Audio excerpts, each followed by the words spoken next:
A T-Rex concert provoked scenes of teenage hysteria and brought the pubescent jet engine's scream back to pop. 2 British tours were compared by Bob Harris, who remembers everyone taken by surprise after the first gig. There must have been 600, 700, 800 people round at the stage door there, screaming. The noise was unbelievable. Now, I was travelling with Mark, the same car, and so he and I came out at the stage door together first. And I was aware of all these blades and scissors and I mean, what all the girls were trying to do was get locks of his hair. And they were coming at me at exactly eye height, eye level, you know. So I was ducking away and we were, you know, sort of, people were trying to push us through, and we eventually did get into the car, managed to get the door shut. And you got faces pushed up against the windows. There was, you felt like you're in a tin can. It was absolutely unbelievable. Everything that could have been ripped off the cars had been ripped off for souvenirs. Windscreen wipers, number plates, everything. Hardly any chrome left on the cars. Big Vauxhall Crestas, you know, those old gas guzzling jobs. About 5 of them we had to ferry the band and friends around.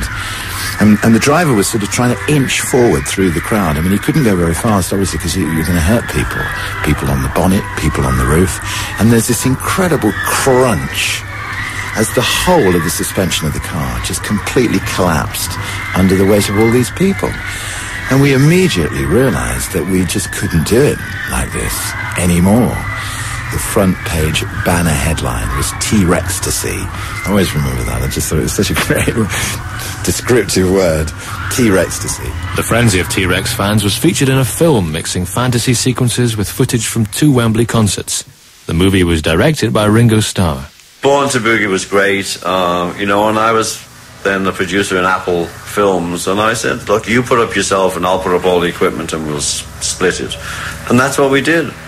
He used to come into the office and he was just this little boogaloo guy. You know, as we were making this friendship, and he'd say, yeah, they're going to press 100,000, it'll be 32, and the chart's at 32 next week. It'll go to number 7, and it'll go to number 1, and all us old boys, you know, we were in our 30s. Oh, yeah, sure, this little runt, what does he know? So that was a joy. And also, I wrote Back Off Boogaloo because he came to my house, him and June at that time, and we had dinner, we hung out. And he talked like that, you know, oh, back off, oh, Boogaloo, you know. The upside of Mark's new fame was the opportunity to rub shoulders with the rock elite. But there was a danger of a downside when his fans intruded into his private life. It just got ludicrous. I used to steal all the letters and kick all over the house. It was like tattooed with, you know, I love Mark, I hate Mark, I love David Cassidy, you know, and all this sort of stuff. It was, you know, you get used to it though, but it's when they shout for hours, you know. But again, you get lovely people. A lady came up from Devon, a lady about 40, all the way up and left some strawberries for me. I went home again, and think about that, it's incredible. Well, you can bump and grind, it is good for your mind. Well, you can twist and shout, let it all hang out, but you won't fool the children of the revolution. Now you won't fool the children of the revolution.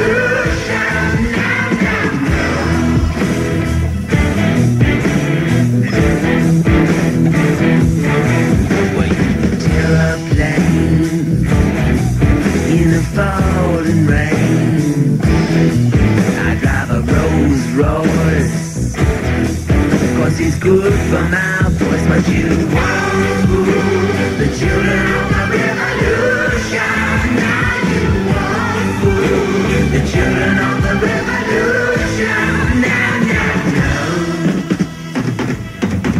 Yeah. Children of the Revolution was the 7th single in a row to go to either number 1 or 2, but the mayhem and pressure was taking its toll. Mark began to put on a lot of weight, and I felt that it was almost symbolic in a way. As he began to put on more and more weight, it seemed to be the weight of his ego. Do you know what I mean? It was, there was something very endearing about Mark in the early days when T-Rex really did break through. I mean, Mark used to exaggerate everything wildly in his favour. And it was endearing. I mean, it really was. There wasn't anything unpleasant about it. I mean, if he was talking about the advance numbers on sales of the new single, he'd always put a naught on the end of the figure. If it was 40,000, for Mark it would be 400,000, you know. And everybody sort of knew that, and it was absolutely fine. But it was when he began to take that much more seriously that it became rather graceless. Once he began to really believe that, whereas you'd sort of affectionately smile when Mark would say it in the early days, a smile would be greeted with a, what's your problem then? You arguing with me? It was an entirely different atmosphere about the statements that he was making and the attitude that he had about himself and what he was doing. The ego explosion was, I think, quite unpleasant. Jeff Dexter. During that very intense time, Mark had actually turned into a monster himself in his personality. He really had. It was very, very difficult to talk to him as Mark felt, as I'd known him before. And I think Mark actually lost a great sense of taste. Unlike when we were young, trendy kids, there was always that incredible taste about how fine, dandy everything had to be, and yet during that glam rock period for him, he seemed to have embraced everything that was totally tacky. Tony Visconti. Things had really degenerated between Mark and I. We did grow very distant. He was now into the world of associating and rubbing shoulders with Elton John and Ringo Starr and all that. And he was starting to treat his original crew, namely the band and myself, like we were servants. And it wasn't a nice feeling. The whole scene was really getting a bit stale and a bit passé, and he couldn't see the wood for the trees. He couldn't see that the sales were going down, we were losing fans, and even on all levels, even on professional levels, people were getting better than us.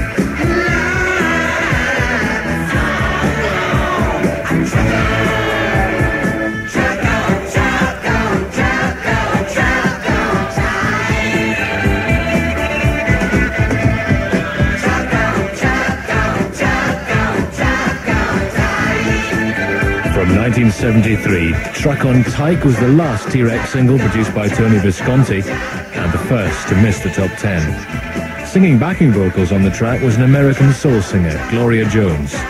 Tony Visconti.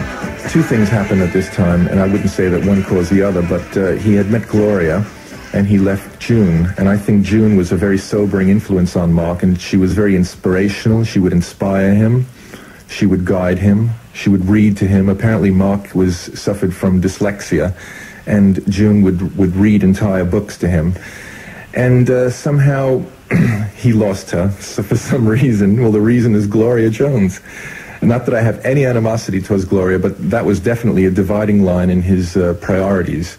Whereas his life was full of sensitivity previously, now he just wanted to be a rock and roller. He had to have a rock and roll girlfriend. And also drugs came in. He was using a lot of cocaine, and this was very disturbing. In the period where June left him and Gloria was sort of coming in, I used to visit him in his bachelor pad, whereas Mark used to be a vegetarian. You would open his fridge and see about 18 bottles of champagne and one boiled chicken. And his life was changing dramatically, and not for the better, I have to say.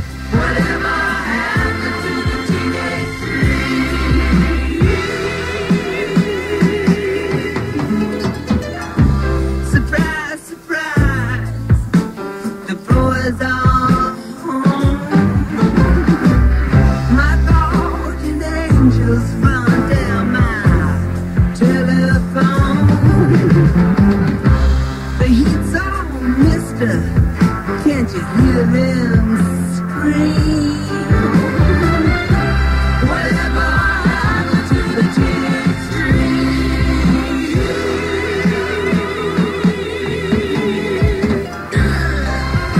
revival of Gloria Jones coincided with the darkest period in Mark's life.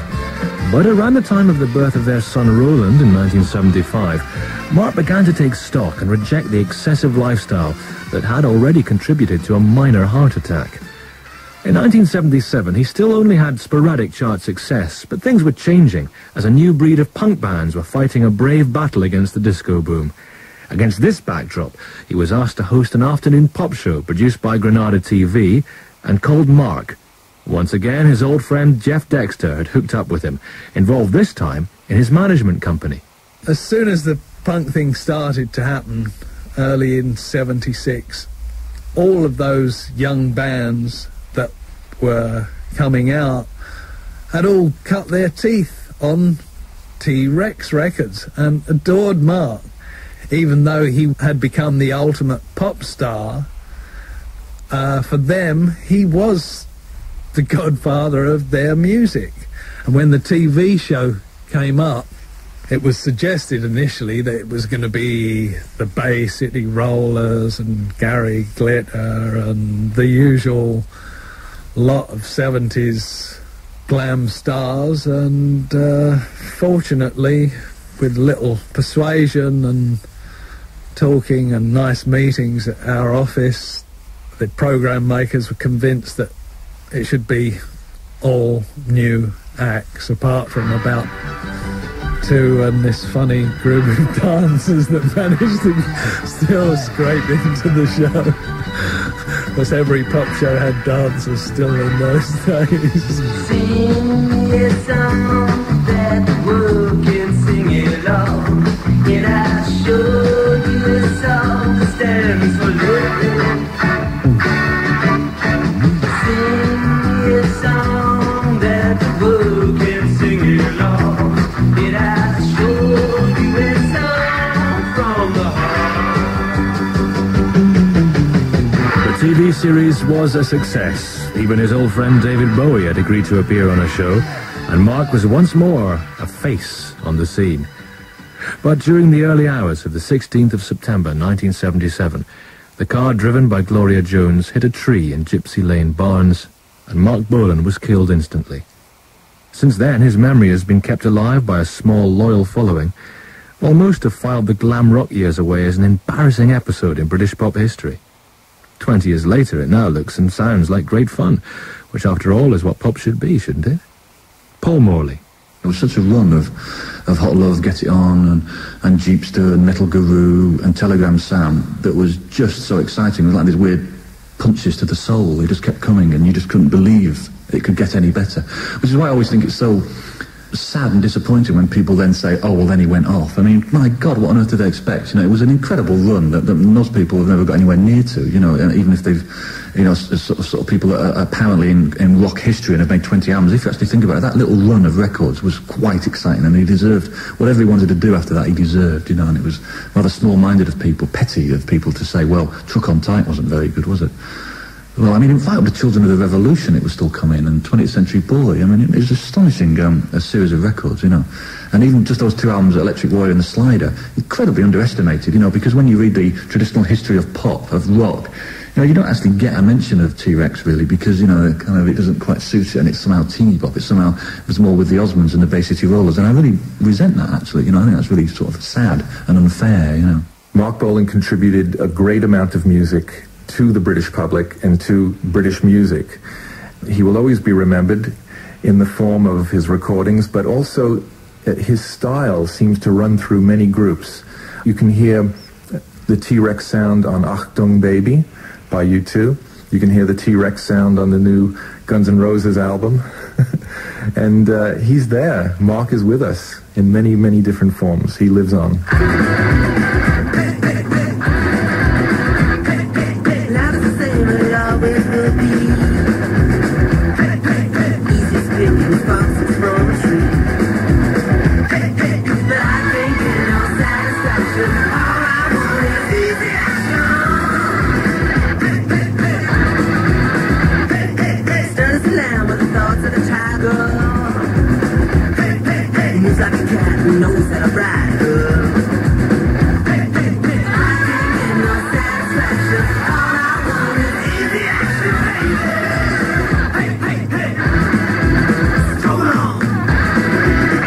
was a bitch, and you got to come on like a bitch, and you can't be real. And I'm not the boy next door, you know. I never was.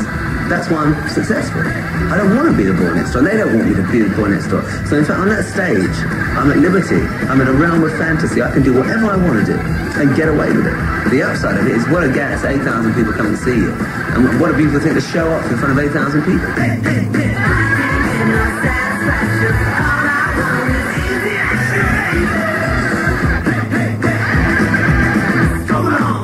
Marc Bolan, 20th Century Boy, was presented by Nicky Campbell and written and produced by Kevin Howlett.